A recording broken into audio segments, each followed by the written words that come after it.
Hello everyone, bringing you a video today looking at some newly arrived Argentine bits and pieces.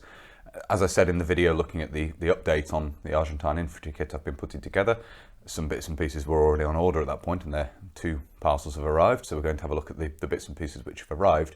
I also have a water bottle on the way with a cover, which will mean I can put together a basic set of Argentine equipment and a FAL bayonet on the way as well, FAL bayonet. So the major thing I'm looking for now is an Argentine issue Parker, Dubon Parker, the one I have, as mentioned in the previous video, being an Israeli Defence Force example.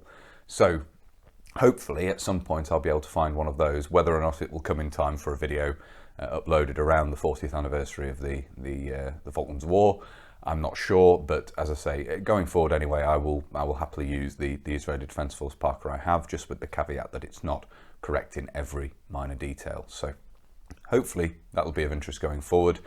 Come the 40th anniversary, there will obviously be a lot of Falklands oriented content on the channel. That's the plan anyway.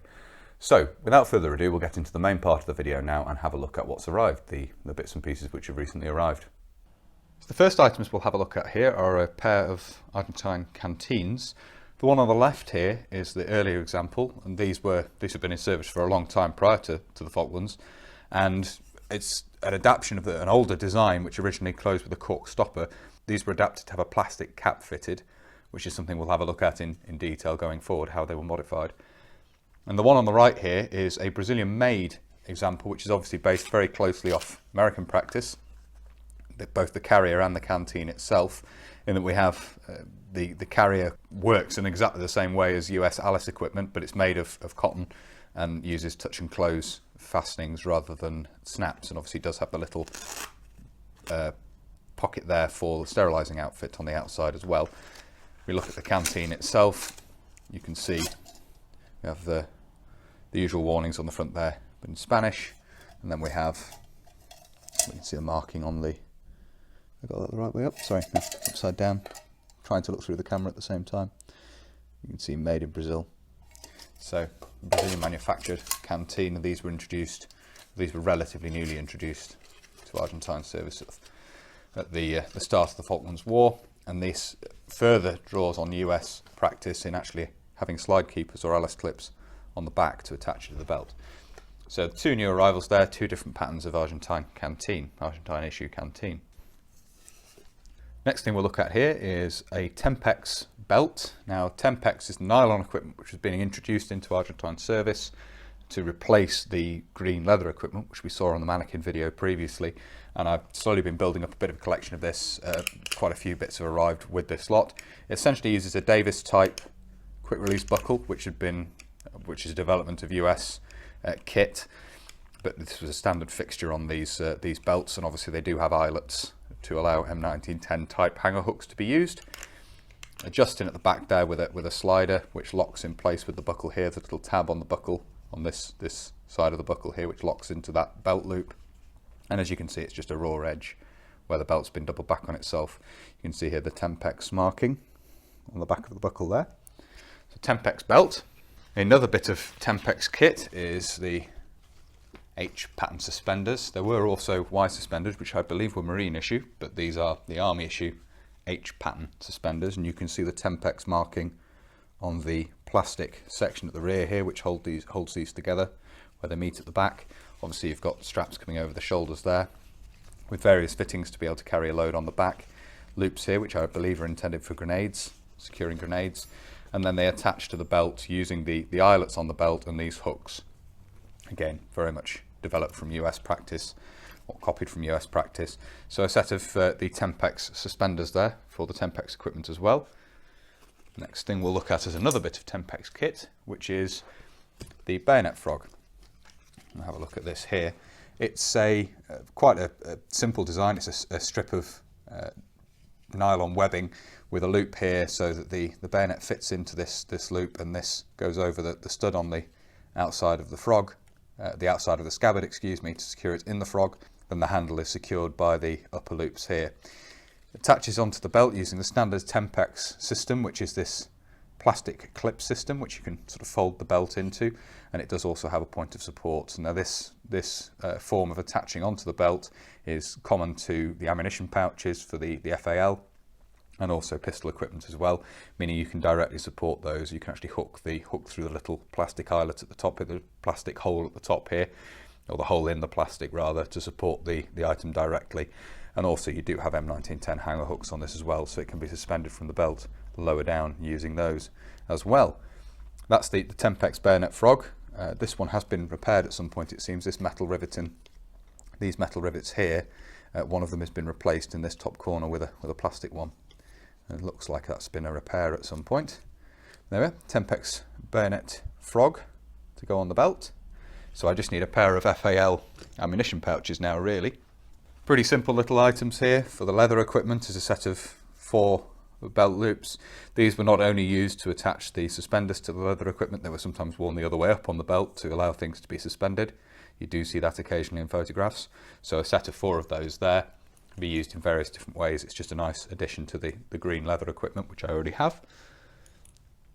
The next thing we have here is an Argentine Army cold weather cap. Now I have a Marine example of these already, and I wanted to add an Army one to the collection. So this will be something that can be directly compared with British kit. Excuse all the Velcro noise there. But it's basically a baseball cap with a wool lining or a faux pile lining in there. Probably is a faux pile. And then you have this thicker faux pile on the ear flaps and the neck flap there, which then obviously secure under the chin using the Velcro or touch and close fasteners there. So that's the cold weather cap, and you do have a label in here which Ejército Argentino, I think is how you pronounce that, which is obviously Argentine Army, and then you have various other details on the label there. Not sure if Shattuck Cohen is the manufacturer, and then presumably this is a stock code. So Argentine Army winter cap there. Details of the stitched peak. And then the final thing to look at here will be a little bit difficult to get in shot, but we'll have a look at this in more detail going forward anyway. This is an Argentine combat jacket, which is somewhat based on the US M1943 uniform. Though obviously you have all exposed buttons here, but nonetheless the pattern, the position of the pockets, the overall design is quite similar. It's made in more of a drill material. If I bring that up to the camera there, you can see, rather than poplin or gabardine. So quite a loose weave from that point of view. And then you do have this sort of rough, flaxy lining material down to the waist, at least, which you can see in there. That runs down sort of to the hips, I guess. You can see the lower pockets here. This is quite a small example, but it is what it is. Lower pockets there slightly offset, button cuffs and so forth. You do have epaulets up on the shoulder as well. So, as I say, an Argentine combat jacket. It's an earlier pattern, but was still being used in the 1980s. Other patterns are in use at the time as well. I believe this goes back to the 1960s, this particular design. So quite nice from that point of view as well. There's one more thing to look at now, which is another piece of web equipment. So just move this out of the way and bring that in. This is what's commonly referred to as a ranch bag, or in slang terms referred to as a ranch bag.